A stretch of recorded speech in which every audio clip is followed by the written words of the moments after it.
Well, that was something completely different. Yeah, tough act to follow, but we're going to, in that spirit. Tough act to follow. That's Right. that's what they say. In that spirit, we're going to have a very wacky, wild panel discussion. I'm Noam Cohen. I write about Wikipedia for the New York Times for a lot of years, and I recently just finished a book which I'll mention. Excuse me, ready? Are we okay? Okay. I'm going to mention this in the introduction to this issue we're talking about, which has basically been described as post-truth, and what Wikipedia has to do with that. Okay. Today marks the 16th birthday of Wikipedia, a lone holdout in the world of big-time internet projects. Think for a moment about what an oddity Wikipedia is. True. It doesn't track its users, as is the norm among internet sites, and thus it does not compile a dossier to sell to marketers or to use to create targeted advertisement because, again, nearly unique among information sites, Wikipedia doesn't sell ads to appear next to its articles. Also, Wikipedia isn't dependent on algorithms, in part because it doesn't have a profit motive to keep its users glued to its site. A visitor to Wikipedia begins an informational journey of her own making, link begetting link, until, according to one popular theory, like all intellectual wanderers, you end up with the article about philosophy. Wikipedia's current way of operating wouldn't have been obvious at the beginning, however. Wikipedia.com began January 15, 2001, during an exciting time for internet businesses, the start of the Web 2.0 era, where the idea was to encourage your users to post photos, video clips, reviews, opinions, and then sell advertising to appear next to those posts. The content was free and perhaps even compelling. 2 months before Wikipedia began, there was the launch of the infamous hotornot.com, which allowed people to upload photos of themselves to be judged as hot or not by the audience. And in the process, that site showed how quickly a Web 2.0 company could rise to prominence. Jimmy Wales was already running a Web 2.0 company of his own, Bomis, which encouraged users to share web links, and he created an online encyclopedia called Nupedia as another way of promoting so-called user-generated content to sell ads against. Nupedia was edited by an academic named Larry Sanger, who took a very stringent approach to truth. In the first year, barely 20 articles made the cut to be on the site. Nupedia was not going to compete with Hot or Not, that's for sure. When Bomis could no longer indulge the Nupedia experiment, Sanger introduced Wales to the wiki software that allowed anyone to edit the articles, and the floodgates opened, right? 6,000 articles in 6 months, 20,000 articles in the end of the year, but with no guarantee of accuracy or truth. In light of recent concerns about how algorithms at Facebook and Google are mindlessly promoting inaccurate news in the belief that that's what their users want to read, it's interesting to look back at Wikipedia's early years when Google's algorithm promoted Wikipedia content despite its many inaccuracies. Wikipedia was treated by Google as the gold standard encyclopedias because it was the only one really online trying. Encyclopedia Britannica, its online content wasn't free to circulate. Google sent users to Wikipedia, which helped Wikipedia get volunteers, which led to more articles, which led to more volunteers, and so on and so on. Wikipedia was on the march, and had things gone to form, it would have become a profitable Web 2.0 company. But this was a time shortly after the dot-com bubble burst, and Bomis couldn't place advertising on Wikipedia at the start. In 2002, when the idea of advertising was first broached, the community backlash was swift and fierce. No ads were introduced, and a few years later, Jimmy Wales pledged that Wikipedia never would have advertising. At the same time, Wikipedia became more committed to accuracy and sourcing, prompted by a fake news scandal in 2005, which maybe some of you remember, when the respected journalist John Siegenthaler discovered that his Wikipedia article had been vandalized to say that he was a suspect in the JFK and RFK assassinations. He, in fact, was a friend of both of them, and it was very hurtful, right? It was a weird kind of form of vandalism, and it was absurdly untrue. And Siegenthaler was told that the lies only lingered on Wikipedia for so long because so few people actually read it, right? But that didn't really make much difference to him. It was very painful. Thereafter, Wikipedia emphasized sourcing in all its articles, and the now ubiquitous citation-needed template was created at that time. So Wikipedia didn't solve the problem of inaccuracy overnight, but it committed to finding a solution as a community without the distraction of profits. This again separates Wikipedia from the other large projects like Google and Facebook who need to find a scalable, algorithmic solution to inaccurate articles. I just finished writing a book called The Know-It-Alls, which is about tech leaders and their algorithms, about their abundant self-confidence in themselves and in their algorithms. They've wreaked so much disruption on our society in the last decade or so. Men with names like Mark Andreessen, Jeff Bezos, Peter Thiel, Mark Zuckerberg, their contempt for civic institutions like labor unions, local and federal governments, local businesses, newspapers, universities, as well as for concepts like mutual respect, reasoned discourse, and agreed upon truth, has devastated our society, in my opinion, and brought us to our current precarious situation, days before President Donald J. Trump. Again, Wikipedia represents an opposite trend. It is a new civic institution that bolsters community values, promotes collaboration, and works off of a shared belief in truth. Our panelists today are going to use Wikipedia as a leaping off point to explore what has become a pressing issue for our democracy. Are we living in a post-truth age? Should we be cool with that? And if not, how can Wikipedia point us in a better direction?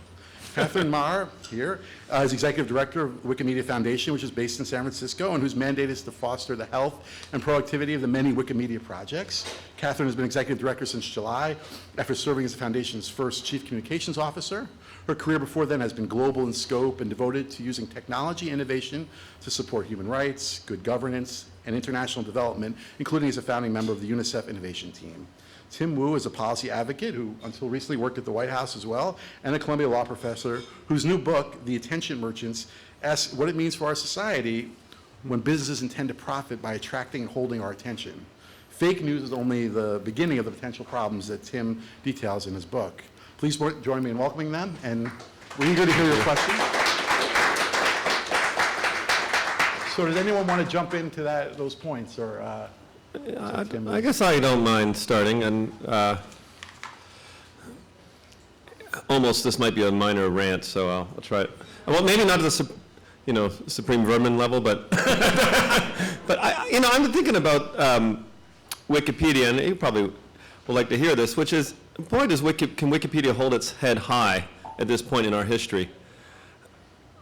Obviously the site has problems, obviously the mission has had problems, but I mean, we have reached a point, I believe, where the web has really hit rock bottom. I think, it is this wonderful, incredible experiment, beautiful idea. And I've been sort of thinking about what happened between 2003 and 2016, and 17, right now. And that, we live in a time where the web, which was once, as we said, kind of the utopia, that the hope for so many people of how human communications could be, has now somehow turned into the dystopia, almost its opposite. If you just sort of wander around randomly on the web, it's a vast wasteland of empty listicles, celebrity non-stories, random shit designed to get your attention for even a microsecond, videos that load for no reason that you want, just with exceptions, with Wikipedia being one of them, some well thought out blogs, the other, a few of the old sort of hobbyist sites still around. But in the main, I think that we who believed that the web would be something better have failed, and need to look at ourselves carefully and ask, what the hell happened? And well, do you see Wikipedia as leading? And I think Wikipedia, I'll talk about that. Okay. I've been just thinking about this lately, and it all comes back to fake news. I think that there was a colossal failure on the part of the web's idealists in the early 2000s to try to create any sort of structures that would protect that which was good about the web, structures or institutions that would protect what was good about the web, its earnestness, its openness to anyone, its diversity of content, its voices, its earnest amateurism, and almost nothing done by major institutions to try and ward off what was bad about it. The trolling, commercialism, the advertising model, which, as you said before, my entire book is about. Sites just designed, like, say, BuzzFeed as the epitome, to do nothing else other than try to grab your attention, get an emotional reaction, with no other deeper goal than ultimately to sell advertising. The lone exception to that story, the largest exception, is Wikipedia. And I think that's what the lesson of Wikipedia is, which, as you just described, structured itself, took the hard kind of decisions. And at times, Jimmy Wales was mocked for not making billions of dollars. But I think, in 10 years, he's going to look great, and the rest of these guys are going to look like they created things that did not last. Everyone, I worked at Google, or was a fellow there for some time. The sense that, we're different, we can take a totally normal corporate form, but we'll be different because we're googly and, therefore we won't turn to shit, turned out to be wrong. In the long term, I think Google still sort of kept some of its spirit, but structure matters, incentives matter, and sorry for this becoming a rant, but I think we'll look back at this period a little bit like people look back at the 60s and 70s, also the counterculture, and say the only things that survived were not the good vibes, but the institutions who managed to create really hard rules to create public spaces. Public spaces do not preserve themselves. They have to be preserved with fairly strict rules, otherwise they turn to horseshit. And I think that's like the biggest lesson of the last 10 years. It's a lesson people learned in the 60s and 70s. And it comes back to this, I think fake news and post-truth is sort of the epitome of it, where we have a medium which has created a level of untruth which is comparable only to wartime propaganda. So I'll stop there on that mini rant. Because Katherine was telling me beforehand about being at an event with a lot of prominent, mainstream traditional publishers and how they really had a lot to learn from Wikipedia. So maybe she can sort of tell that story. Yeah, I think it was about the end of November. So the issue of fake news was on a lot of people's minds, and I got invited to an event at Arizona State University's Walter Cronkite School for Journalism, and it was an event that is run every year. It's sponsored by the Knight Foundation, which is a major supporter of good journalism globally, in the United States, and has done a lot to launch the careers of many successful journalists and support them, and particularly over the difficult times that the media has had with the change in business models, with the rise of the internet, and Google. And it is an interesting pairing of two different entities that sort of have mutual dependency on each other, but are not always, they don't always see things from the same perspective. And I was sitting in this room with major publishers, and the session was on transparency, and the whole conversation was around how do we as major publications be more transparent so people trust us more. And one of the publishers was saying one of the first things they did in response to fake news once they realized what an issue it was start a blog to explain the way that the newsroom sausage gets made. And I think my response to that was, if you need to explain it, you're not really actually truly being transparent, right? You're speaking to a bunch of people who are already interested in the way that the Fourth Estate works. You're speaking to essentially insiders. It's like folks like me who end up reading the ombuds people at the New York Times and the Washington Post. Right, it's true. And instead, if there's a lesson to learn from what Wikipedia has done, and it was this weird moment where I sort of I sat there and I was like, look, I'm not a publisher, but I'm here representing the Wikimedia Foundation, which supports Wikipedia, and I gotta tell you guys, this is a really bad situation when I'm sitting in the same room as the New York Times and you're not trusted and we are, right? Like 15 years ago, nobody could have predicted that we were going to be sitting across a boardroom table from each other, and Wikipedia is giving advice on how to build public trust. And yet, that is exactly what we've been dedicated to doing for the last 15 years. Particularly, you mentioned the Siegenthaler event. Wikimedians, the thing that I find so phenomenal about this culture and this community is that you're constantly asking who you're in competition with, and the answer is always yourselves to be better. It is always an aspiration towards the truth. It is always an aspiration towards evolving the projects to be the best that they can be. So we're sitting here and we're having this conversation, and the thing that I kept coming away with is, look, Wikipedia does a couple things really well. Of course, there are the three core policies of Wikimedia: verifiability, no original resource, reliable sources, and we can talk a little bit about all of that. But I think the thing that we don't focus enough on is the role of transparency at every level: policies, structural product, and the accountability that that creates to readers and to ourselves. And that is the thing that I see missing from a lot of the conversations we're having about fake news, not just with the media institutions themselves, although I do think they aspire to it imperfectly, but certainly the platforms that have become the intermediaries for the way we view the world. Yeah, and I think it's really interesting because what it really reminds me of is what Tim was saying about earnestness, that in essence, I used to work at the New York Times, and I definitely know this phenomenon that you really can't tell seasoned journalists, you can't sit there and sort of tell them they made this mistake or they were gullible. There's a lot of built up, self-respect and also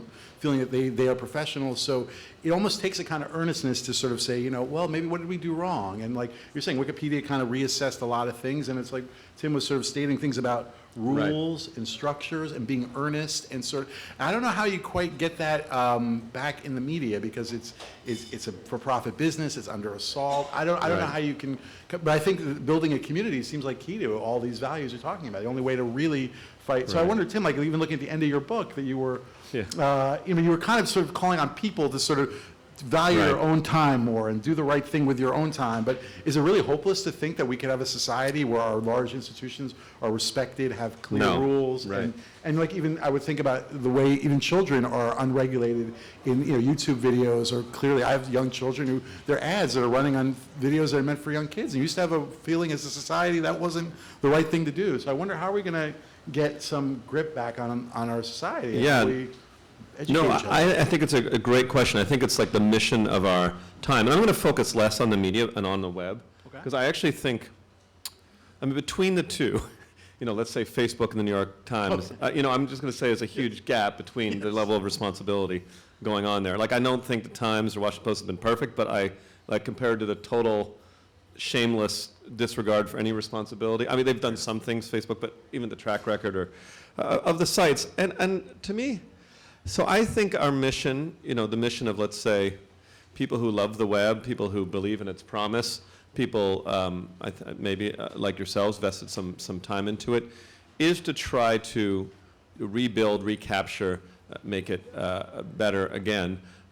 And I think that it really does come down to these business models and structures. So, if you go back to this crucial turning point in the early 2000s,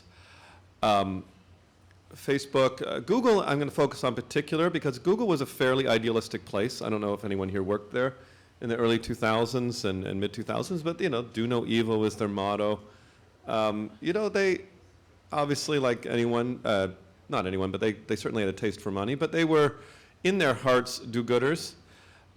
But they made this massive decision to go the path of advertising-based revenue, become an attention merchant.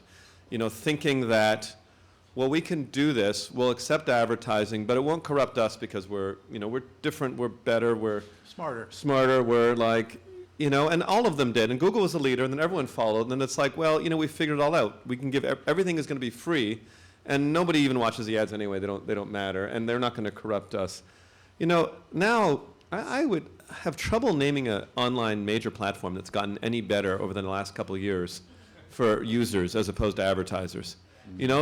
These chickens have certainly come home to roost. And I think fake news is the most strongest example because they set up a model, got trapped in the click world, where your worth on the web is how many clicks you get.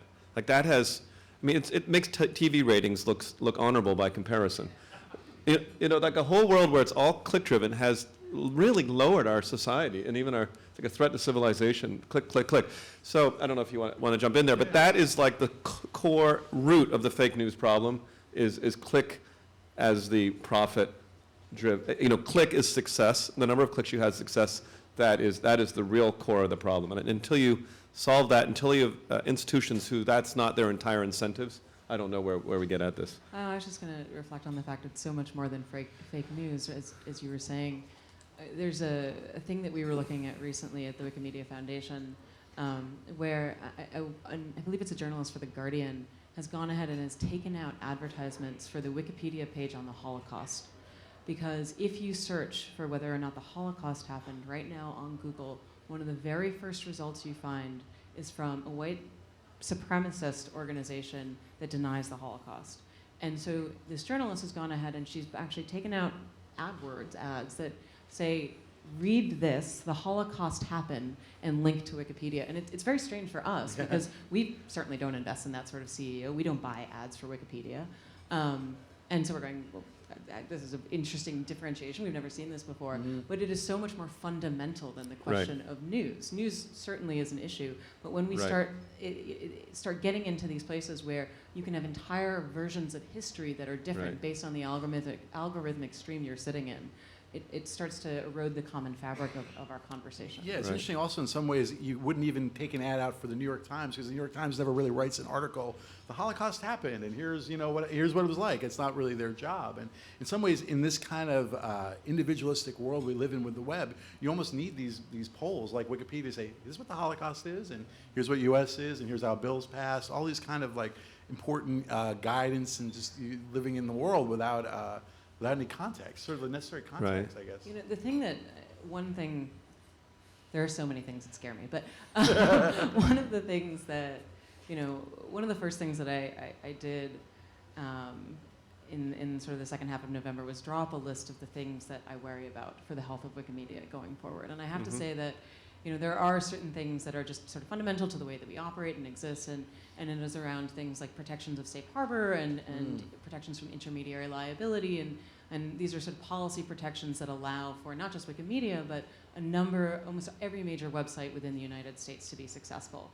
I worry a little bit less about these because there's such a common vested interest in ensuring these protections continue to exist for the future, but they're consistently being eroded through various court decisions and the like, and potentially, we always hear rumors around legislation that would look to seek to roll some of these back. But the thing that actually scares me the most is around the erosion of our common discourse around what truth and reliability is, right? Because Wikipedia relies on secondary sources, and secondary sources are only as good as the creation of those sources, which rely on access to information in the first place. So as I look around and I think about the health of the Fourth Estate, this is actually so critical because in some ways we're just a layer on a layer. And then that sort of gets into the question of what is fake news and what's reliability. And one thing I love about the way that Wikimedians have determined this over time is they look at the characteristics of sources as opposed to the sources, the names of the sources themselves or the outlets. And I think that that's a really healthy way of doing it. But this is something that is so frightening, is if we cannot actually access truthful information or decide on what truthful information is, how do we build a record? How do we continue to support I mean, do you look at something like MOOCs as a threat as well, where if you sort of take universities and make them, not really have professors and it's more just about classrooms that are remote, that's another threat, because, academics are also the ones who are creating these records that are useful now, and it's another threat, because it's sort of not appreciating the kind of things that are created by institutions. Yeah, well, maybe I can say something to that. I'm a fan of the writings of John Stuart Mill, and, I have some belief, most of us probably do, in the idea that truth is discovered through discussion and presentation of both ideas. And I don't think Wikipedia has ever stood for the idea that, one guy figures out the truth and then tells everyone it. I mean, but Google and Facebook, some of the web properties took that, that presupposes good faith in the people that are advancing different viewpoints. Right, that is the key difference between like a Millian or Holmesian discourse, is it presupposes good faith. There's a different kind of discussion, and someone who's a media historian, myself, really the word propaganda is important, I think. And maybe other people will disagree on whether fake news is propaganda. I understand propaganda as bad faith argumentation. That what its fundamental affect is it uses technique which, most obviously lying or making up stuff that are designed to, or outrageously shocking emotional content. Atrocity propaganda is what was typically used, or character attacks, things that are, outside of this boundary of good faith discussion. And that's the layer I think we're missing. It goes back to your secondary sources, where everything, including propaganda and propagandists and regular sources are weighed, then you end up in the middle, which is still heavily skewed, right? And so anyway, I think Wikipedia is pretty good about not letting propagandists, be treated equally with other sites. And the problem is everybody else. Yeah. And that's what I'm trying to get to. I mean, I guess I'm trying to call on everyone. I think the mission of us the next 5 years is to try to export some of the norms of Wikipedia to more parts of the web. I know it's challenging. I mean, I don't know where you start. But imagine if you actually had a good faith version of Facebook, like that, whose incentives were public, were actually like getting people to somehow, build community in a way that was not just about trying to figure out how to sell you shit. You know, like if that was their motives at a deep level, it would be a much different kind of site. And there is at every single one of these websites something quite beautiful. You know, Google, information, you know, the world's information organized. You know, Facebook, finding your old friends. But then have all become corrupted. Not completely, but slightly, yeah. I guess my theory from my book is that it really relates to artificial intelligence and the idea of scaling. So I think Facebook and Google will think we're doing great things if they publish where to vote. And they'll go, look how many people voted, you know, because we tweaked our algorithm to say where your polling location is. Or, you know, there were similarly, like Mark Zuckerberg frequently talks about how internet access is equivalent to lifting people out of poverty, like a mathematical formula. Yes, but not Facebook access. What? No, oh, right. No, it's an important distinction to make. Even that limited access that he's promoting, he says will lead to 1 in 10 people being lifted out of poverty. I have no idea what that's like based on, but so these are things that are scalable and based on AI, and the things you're talking about, Tim, are human and are based on like good faith discussion. And I mean, Katherine, can you explain what are some of the challenges? How does Wikipedia keep being a community that doesn't devolve? And you're saying it requires a lot of work for the foundation because there are obvious problems with Wikipedia. It does not reflect reality. Its articles are very skewed in terms of white men and the West, and this is a real and comic challenge. book stories. Yeah. Although I kind of like the fact you can like miss 100. You can like read up Daredevil and see what happened the last 10 years in like incredible detail. But anyway, sorry. Yeah, no, I think the classic example of this is the I think. The new Princess of Wales. I'm sorry. Thank you. I wanted to say Kate Middleton, but I wanted to use her proper title, which I apparently don't know. The Duchess of Cambridge. Duchess Duchess of Cambridge. Duchess of Cambridge. Yeah. The classic example of this is the Duchess of Cambridge's dress at her wedding, right? Which is that there was this big discussion: do you keep it? Do you not keep it? Is it notable? And Jimmy Wales is like weighing in, saying, "Guys, we have an article for every like Linux OX that has ever existed. So yeah, I think the dress is notable in this instance when it's worn by the future Queen of England." So, I mean, the foundation doesn't, as everybody here who's a Wikimedia knows, the foundation doesn't set editorial policy.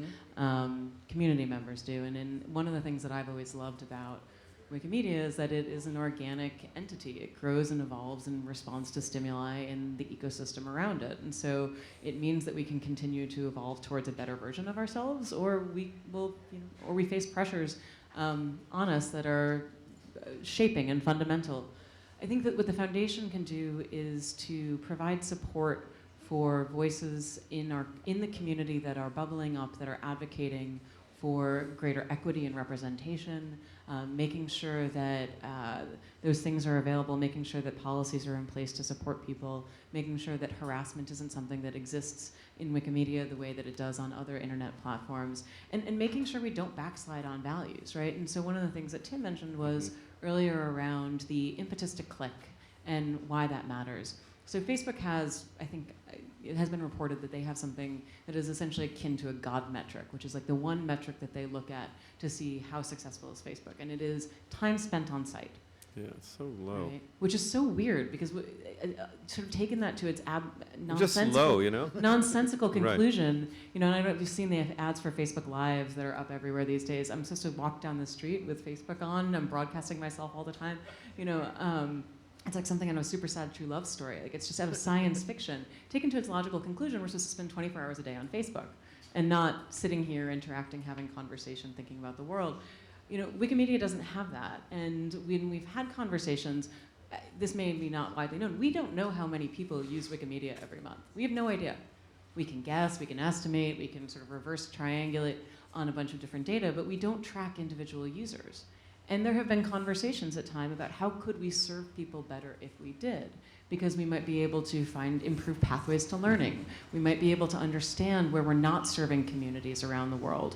We might be able to design products in ways that actually surface information and allow people to find what they're looking for faster. But if we do that, what other incentives will that create? That's right. How will that change the fundamentals of who we are? And so at the foundational level, certainly serving and supporting the community in order to enable it to create and curate knowledge more effectively, to support underrepresented voices, we can do these things, and we do these things through community support and programs, but also making decisions not to make decisions, I think is really critical, and being a backstop for very those profound. values. You're saying the incentives can be really wrong like that if you don't watch out for. Right. You can get sucked in. That's kind of No, it is a story sorry to, No, no. but it's a story of the history of many forms of media. They have these often golden ages. If you look at, say, radio and television, whether the golden age perceived of radio and television was always right before ratings technologies got better.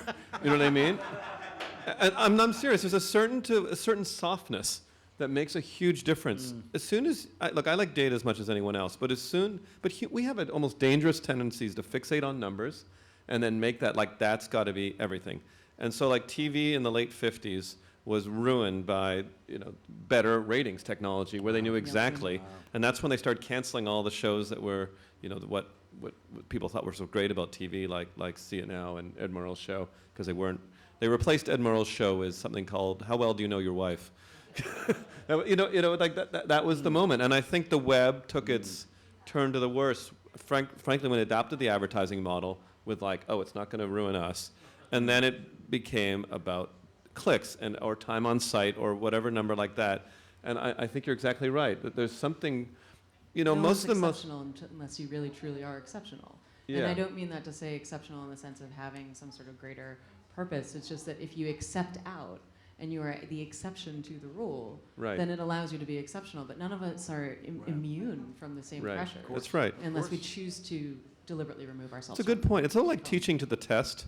You know how people, the difference between real education and teaching to the test.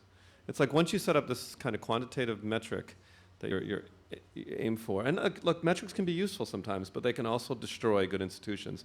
And I think clicks destroyed the web. That's my I think bottom like I say, line, it relates and time on to site. Scalability and automation. And I guess the other key word I really like is the idea of earnestness, because even it can seem laughable or very earnest to say we're going to really have an edit-a-thon and we're going to focus on this category, and but I think all that effort, what it says behind it, and also I think it does make a difference if it keeps spreading. But it can be looked at, I'm sure it is widely thought of as like, what a joke, you're going to try to encourage this area to be edited, and it can't really make a dent in something as massive as Wikipedia. But I think that earnestness is really good. We can take questions. You have a question? Sure. Sure. Oh, is there a mic to pass around? Oh, is there one? Is there a microphone? Where's the microphone? Don't know. Oh, I can just hand you my really? mic, You Danny. wanna just... We've actually got a mic back here. Oh, here, there's back. Okay. We can't hear it because we have a... Oh, okay. So just speak up. Okay. We have a mic here. Good. Okay. Catherine, I'm confused because you said moments ago that we don't really know how many people are reading us, but I read the signpost regularly and I see statistics about page views, and mobile page views and traditional page views, and it seems like there's a lot of data, and Sure. I'm So confused in what you're saying. We're in no way anti-data. As Tim was saying, data can be incredibly useful. We do know how many page views we get. That's built into the way that the sites work and the analytics that we have. We also know how many unique devices visit Wikimedia. The difference is we don't track individual users. So Tony, when you access Wikimedia, any site, we don't know if you on your laptop are the same person that's coming on your mobile phone. So we're not tracking you across the sites. We're not tracking you across language. We know that so many devices visit English Wikipedia, so many devices visit Malayalam Wikipedia, so many devices visit German Wikipedia, and then we can sort of estimate roughly, based on those numbers, how many unique devices visit us every month in the world, and it's somewhere around 1 billion. So it's a really big number, but we just don't know if that's 1 billion people or 500 million people who really love Wikipedia, right? And I think that that's something that we've deliberately chosen not to do, because the moment we know more about individual users, we can start divining all sorts of information about them. And we've had these conversations and said, this isn't where we want to go. So you don't have a God stat for Wikipedia? We don't have God view, no. No God view. No. Okay. Cool. Someone else has questions, or someone behind you, and then you next, I guess. Yeah. Okay. Yeah. Yeah. Sure. Go, and then we'll go next. Yeah. My name is Yuri. Even though I work for Wikimedia, this is a personal question, just disclaimer. We have been talking about algorithmic result sets as well as curated result sets. In your opinion, and possibly the community at large, what should the foundation be more concentrated, what should the users be more concentrated on? Should we strive to create even more curated content, or should we go partially into algorithmic of aggregating that content to provide a better answers to some of the questions that our users might possess. You want to Good pass question. over there and you want to answer? Oh, No, that's hold on. your You question, two, not you me. both can go. You next there? You know, one of the things, Yuri, that I think we found, and I hope you'll agree with, is that that's a conversation to have in dialogue with community members, right? The foundation can work to help build tools that use machine learning in order to assess how the quality of content, that's something we've already done. The way that we have done this in just even in the recent past is do so in dialogue with community about what helps community present information. So one of the most controversial things that the foundation did recently was experiment with being able to allow people to curate their own lists of content and sort of have their own reading lists on mobile devices. And there were as it turns out, there were a number of different issues with that. And so we rolled it back. And I think that that's the conversation we constantly need to have in the open, in public, with people who are responsible for creating the content itself, is how do we improve the presentation of information? One thing that I feel so strongly about is I never would want us to lose the effect of serendipity, right, in terms of learning pathways on the site. I think Wikipedia would be a very different place if at the end of every article you were told what to read next versus versus having the opportunity to continue to discover. Can I reflect on the question just a little bit more broadly? I think one of the very broadly, I think one of the greatest questions facing our civilization over the next 10, 20 years is like, what is it important to have humans do, and what do you have the robots do? You know, and we're facing it at different places in different parts of our society. I was just thinking, for example, of cooking, eating, as a random thing. I mean, right now, if you want, you can, you know, just buy a TV dinner and put it in a microwave and, you know, essentially have no role in it. But the food tastes terrible. Or you can, you know, go all the way towards, you know, you make your own noodles and your own whatever, and it tastes better, but it takes up all your time. And I think we are in this, like, struggle in all kinds of areas, whether it's journalism, whether it's the web, our media, to try to understand more, as with cooking, almost more intelligently or more sensitively, when do you use robots?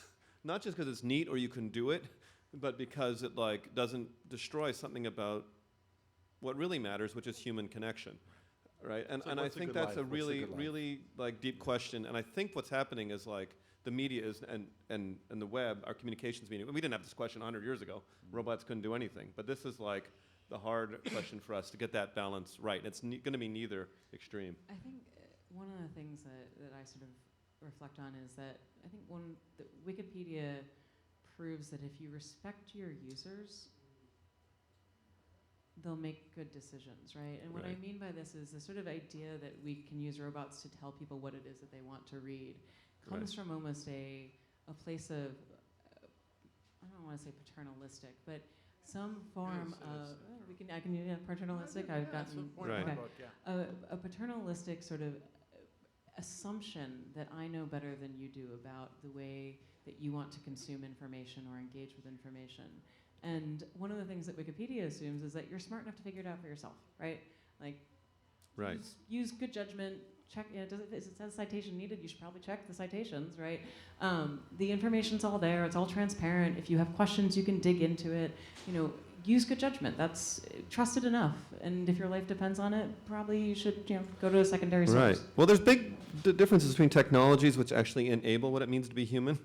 You know, like tools or like a knife or, you know, things like that, and ones which kind of shut down our humanity and make us less part of the real key. And there's something very deep there, and I know but I think it matters to like Wikipedia because it's like trying to figure out where is that thing that is essentially human that matters, that gives, I mean, Wikipedia has a human feeling to it, right? I mean, it is like, with all of its flaws, it gives you something to grab onto. Imperfect. Yeah, sorry, I know there's another question over there. Yeah. Were you had a question there? And Yeah. then Oh, yeah. So disregarding the current incoming administration, which probably has no interest in this whatsoever, do you think that if platform cooperativism is like an alternative model for, like, I guess, goodness on the internet, do you think that governments or international organizations have a responsibility towards legislating cooperative platforms into existence or encouraging them? And if so, how do you think such a thing could be done? I guess it's a question for me because I was just in government. So I was, last day in the White House was on Friday, and I faced a lot of, when you're in government, you space a lot of time trying to understand what government is good at or not good at. I don't think government is good at trying to guess what the future should be and make it so. I think they're much better at punishing bad things. You know what I mean? As opposed to saying, you shall do this. I think they're much better at saying, thou shalt not do this, sort of Ten Commandment style. That's my general philosophy. And so even though some platonic ideal of government could stipulate what the ideal platform would be, I think that would be challenging. On the other hand, the internet was a government project, but it was funded by government. So there's this subtle difference between dictation and funding. And I think there can be a lot more support and funding for public spirited spaces on the most important medium in our times, the web. I mean, there are basically none or very little. When you can think about the internet itself, which was funded by government, television, which had public broadcasting and all kinds of support, radio, all these things, there was support for publicness and pressure to be public. And there's been this wrongful idea in government that's like, we can have normal for-profit corporate business models and get all the goodness and publicness we want, and I think we got to get over that. I don't know if the next administration has that view. The incoming, in fact, no one the hell knows what they're just like their metric is different. Their metric is time on site. The Trump administration is how much time do I spend reading about their crazy fights about whatever. That's their main interest, is like winning the attention war from Facebook, as far as I can tell. So, yeah, that's a different story. Do you want to ask a question? Hi, Kira Gaunt. I wanted to invite you to talk about systemic bias a bit more, especially in the meat space part of the community. And I ask that because I'm the person up here saying use the mic, and it's not just for the live feed, it's for in the back of the room you can't hear as much, or people can't hear who's talking, and this anonymity works against people of color and marginalized groups. It has us not feel like we're part of most people don't know some of the terms that we're using if they're new here. And so I even want to ask you about these kind of meetings, that this one-to-many kind of communication, there's no communal sharing in the main spaces. This is my first time to one of the Wikipedia days, but I'm just saying, just from the time that I've been here and at other kinds of social media events, I'm a TED Fellow, this repeatedly happens where we don't think about how to organize the space so that everybody's included. And I mean the physical, interactive space. So I'm wondering what's been going on in the past. How do we, I know that one of the answers is I do it. I inspire that. But I also would love to hear your thoughts. I was going to say maybe Richard wanted to talk about it and how this event goes, because this is obviously a panel discussion, which is by definition few to many.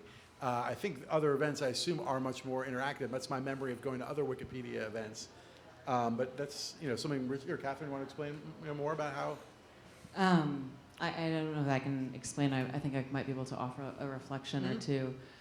I would just start. I know you asked about the meat space, but I would just start by acknowledging that I think everyone in this room, if they're not already aware, should be aware that Wikipedia and the Wikimedia projects are a mirror held up to the world. And so our biases are the world's biases, our biases are historical biases, our biases are biases of legacy and discrimination and representation. And it is incumbent upon each of us, when we look at the Wikimedia vision, which is a world in which every single human can freely share it in all knowledge, that requires the participation and the representation of all people. And if I can say one thing strongly and emphatically, it is that I believe that at the foundation we believe that to be true, and we want to create the enabling environment for that to be represented. One of the first things, and I'll just again speaking for the foundation before addressing I think perhaps your larger point, although I don't know that I have answers to it, is that one of the things that we've been talking about is in order to represent that community, we must embody that community. Because the perspectives, I was reading something just the other day about how technology companies make decisions, and it's a sort of widely known fact that lower income communities, there's a greater preponderance of Android devices than iPhones. And most tech companies focus their development on iPhones because they're a higher revenue market. And guess who owns them, and guess who works at tech companies, right? It is primarily young, white, male, cisgendered, heteronormative individuals, right? Which is not to say that they aren't probably perfectly lovely and well-intentioned.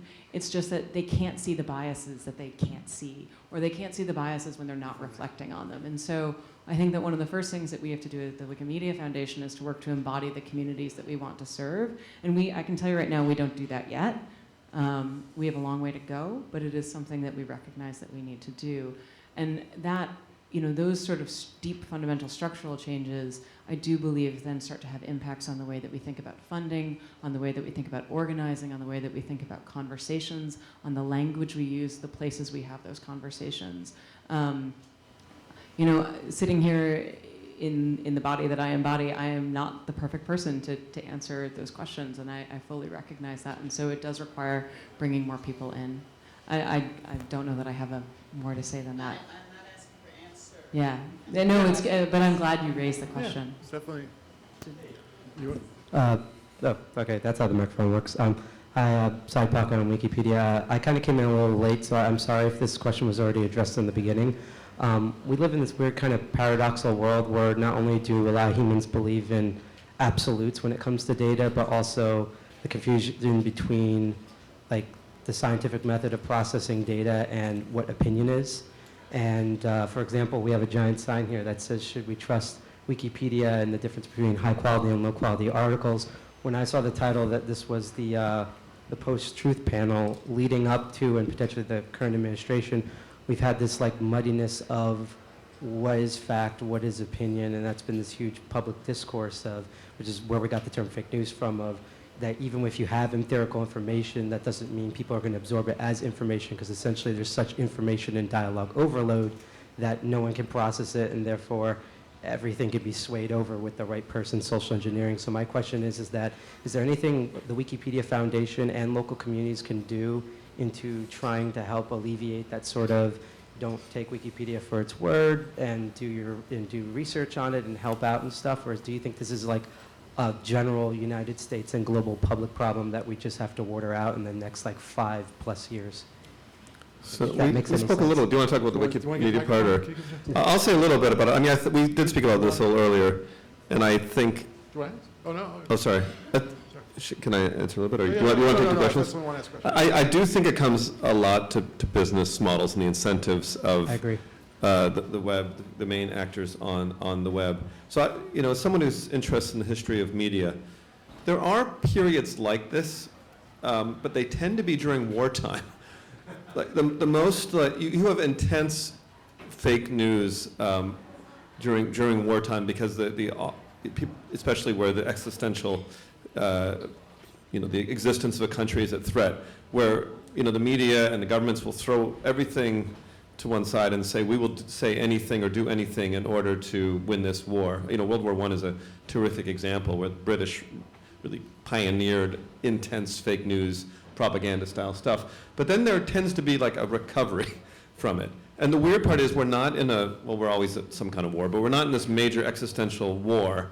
It's not even the Cold War, yet there's, there's sort of social war, I guess, going on, where we have levels of propagandizing and bad faith writing and insanity.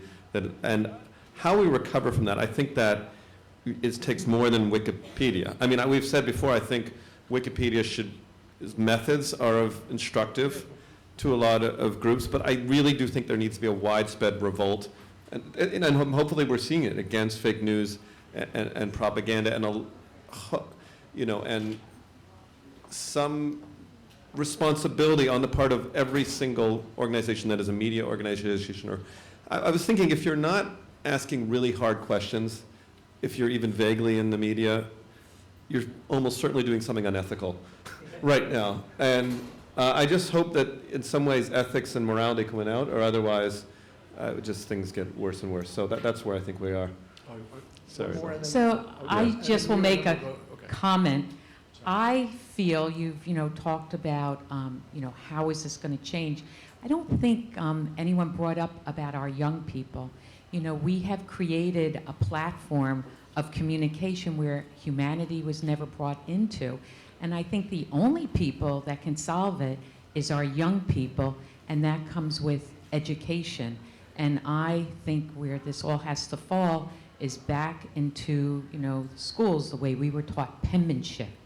And it's compassion, humanity, that has to be taught globally, because we've created a tool for communication, and I don't know where it's going to go unless our young people can change it for us. Can you get the mic over there? Or let's give them the mic if you can, over there. Can the people in the back, in fact, hear us now? I still a little sensitive to that. I'm feeling- And I should apologize. I've been on a ranting mood, I think, because I've just been in government for so long and not able to say anything that it's all coming out. Yeah. Hi, my name is Noah. I'm a journalist with Vice News. And one of the things that I've had a lot of issue reconciling with is the degree to which Facebook has kind of monopoly power over the way people consume media more broadly.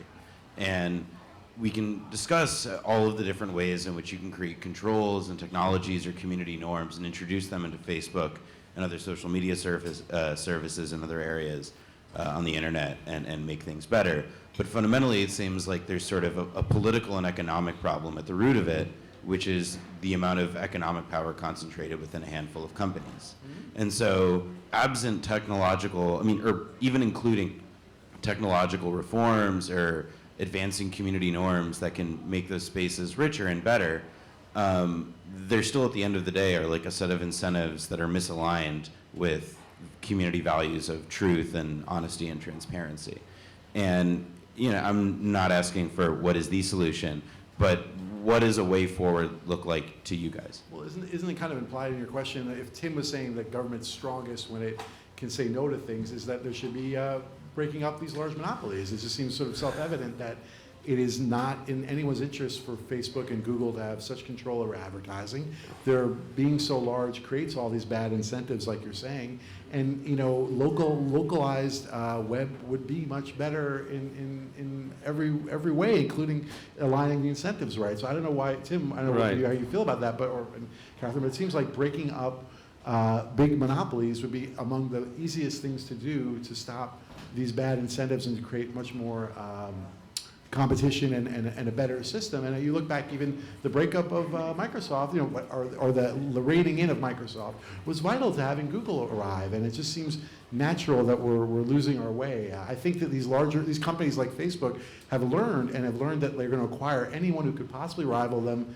They spend an incredible amount of money buying any sort of startup that could become a rival, and they're not living the same. They're not making the same mistakes that Microsoft did. They're much more aware to become dominant. So it seems like that's a major obvious thing government could do. I don't know that Donald Trump government will do, but Unpredictable. Yes, Yeah. the one-line answer to that is the antitrust laws, to be more explicit about.